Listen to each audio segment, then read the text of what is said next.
সুপ্রিয় দর্শক মণ্ডলী, আমি বর্তমানে রয়েছি সিলেট বিভাগের সবচেয়ে প্রাচীনতম একটি পুষ্টপীঠ, যেটি মৌলভীবাজার জেলার শ্রীমঙ্গল উপজেলার সাতগাঁও এলাকায় অবস্থিত।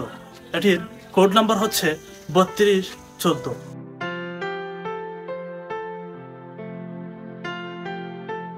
আপনি কি নিয়মিত চিঠি লেখেন?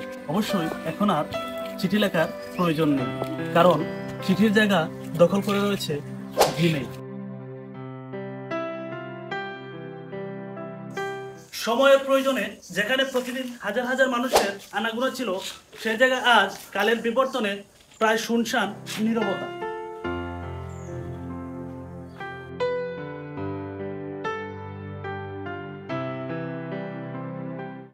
আপনারা যে এই পরিত্যক্ত ভবনটি দেখতে পাচ্ছেন, এটি ছিল সাতগাঁও অঞ্চলের সর্বপ্রথম নির্মিত পুষ্টপীঠ এবং বহিরাগত মাস্টারদের এটি ছিল আবাসিক স্থল। অনেক যুগ আগ থেকে দূরের মানুষগুলোর সঙ্গে যোগাযোগের মাধ্যম হিসেবে ব্যবহৃত হয়ে আসছে চিঠি প্রথা।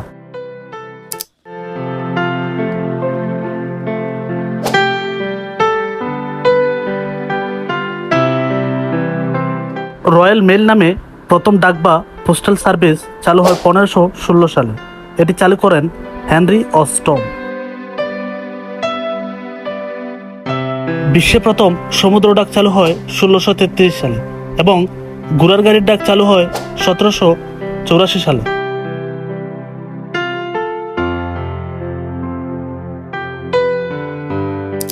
প্রতি বছর 9 অক্টোবর পালন করা হয় বিশ্ব ডাক দিবস।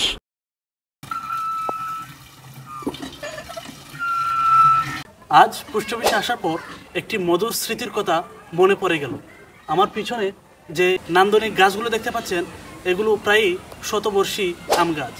যখন বৈশাখ মাস হতো, তখন আমরা বৃষ্টিতে ভিজে ভিজে আম কুড়াতাম। আজ সেই মধুর স্মৃতির কথা ভীষণ মনে পড়ে গেল। আজ এ পর্যন্তই, দেখা হবে নতুন আরেকটি ভিডিওতে।